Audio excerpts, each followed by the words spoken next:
مغربی سرحد میں افغان طالبان کی شرنگیزی ملکی سیاسی قیادت کی بیٹھک آج وزیراعظم شہباز شریف کی زیر صدارت ہوگی۔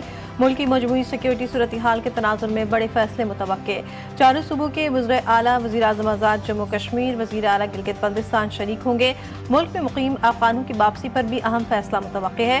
وقت گزاری کے لیے جنگ بندی ناقابل قبول، افغان عبوری حکومت کو مسائل کا مستقل حل نکالنا ہوگا۔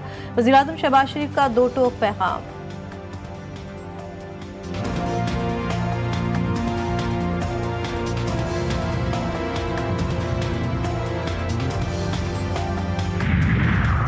ٹیکس شارٹ فال کو کیسے پورا کیا جائے گا؟ حکومت نے پلان IMF کو پیش کر دیا۔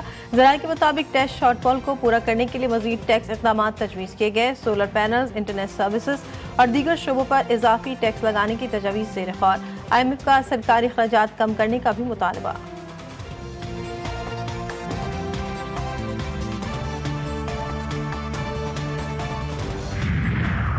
حماس نے معاہدے کی خلاف ورزی کی تو مداخلت کریں گے، مزاحمتی تنظیم کو غزہ میں گھس کر ماریں گے۔ امریکی صدر ٹرمپ کی دھمکی کا صدر پیوٹن نے ٹیلی فون پر نتیجہ خیز بات ہوئی، جلد ملاقات متوقع ہے، امید ہے یوکرین جنگ ختم کروانے میں کامیاب ہو جائیں گے۔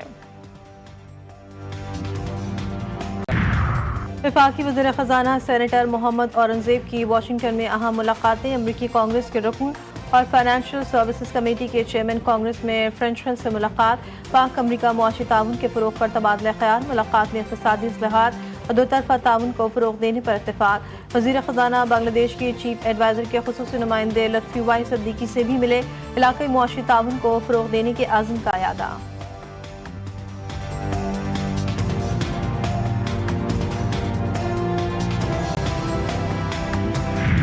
اور امریکہ کا دباؤ بھارت برداشت نہ کر سکا، روسی تیل کی خریداری 50% کم کر دی۔ وائٹ ہاؤس حکام کا کہنا ہے کہ امریکہ اور بھارت کے درمیان تجارتی مذاکرات تعمیری اور مفید رہے۔ مذاکرات کے نتیجے میں بھارتی ریفائنریوں نے روس سے تیل کی درآمدات میں پہلے ہی سے 50% کمی کر دی ہے۔ بھارتی وزیر اعظم نریندر مودی کو امریکہ کے آگے جھکنے پر اپوزیشن جماعتوں کی شدید تنقید کا سامنا۔ راہل گاندھی نے مودی کو بزدل قرار دیتے ہوئے کہا کہ وہ صدر ٹرمپ سے ڈرتے ہیں، اسی لیے روسی تیل کی خریداری بند کرنے کا اعلان بھی ٹرمپ نے کیا۔ پوری دنیا میں احتجاجی مظاہرے ہوئے، یورپ کے شہروں کے اندر احتجاجی مظاہرے ہوئے، مسلمان دنیا میں احتجاجی مظاہرے ہوئے، کہیں ہم نے دیکھا کہ ایک پتہ نہیں ٹوٹا۔ فلسطینی خود کہہ رہے ہوں کہ مسئلہ حل ہو گیا، امن قائم ہو گیا، وہ اللہ تعالیٰ کا شکر ادا کر رہے ہوں، تو پھر پاکستان کے اندر اس جماعت کو کیا حق حاصل تھا کہ یہ باہر نکل کر جدید اسلحے سے لیس نجی اور سرکاری املاک کو نقصان پہنچائیں؟ حکومت کا آج یوم تشکر فلسطین منانے کا اعلان۔ جلاؤ گھراؤ اور امن تباہ کرنے کی کسی صورت اجازت نہیں دیں گے۔ احتجاج کے نام پر پرتشدد کارروائیاں کی گئیں۔ احتجاج کرنے والوں نے پولیس انسپکٹر کو 21 گولیاں مار کر شہید کر دیا۔ ان کا کیا قصور تھا؟ وفاقی وزیر اطلاعات عطا طاہر کی میڈیا سے گفتگو۔ وزیر داخلہ محسن نقوی نے کہا، صرف پرتشدد لوگوں سے ہم نے سڑک کلیئر کروائی، TLP سے آخری منٹ تک مذاکرات ہوتے رہے، ہر دفعہ مظاہرین کی شرائط بڑھتی رہی، ایک دہشت گرد کو جیل سے رہا کرنے کا مطالبہ کیا گیا، غلط تاثر دیا گیا کہ تحریک لبیک کے ساتھ مذاکرات نہیں ہوئے۔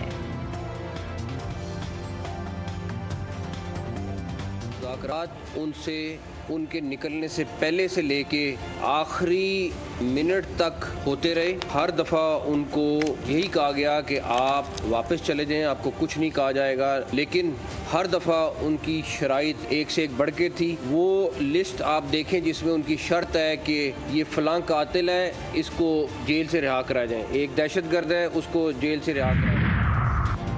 امریکی صدر کا روسی ہم منصب ولادیمیر پوٹن سے رابطہ۔ ٹرمپ نے کہا، پوٹن نے مشرق وسطی میں قیام امن پر مجھے اور امریکہ کو مبارکباد دی۔ یقین ہے مشرق وسطی میں قیام امن ہمیں روس اور یوکرین کی جنگ ختم کرنے میں مدد دے گا۔ روسی صدر کا کہنا تھا کہ روس اب بھی دنیا کے بڑے تیل پیدا کرنے والے ممالک میں شامل ہے۔ غیر منصفانہ دباؤ اور مقابلے کے باوجود روس عالمی سطح پر نمایاں ملک ہے۔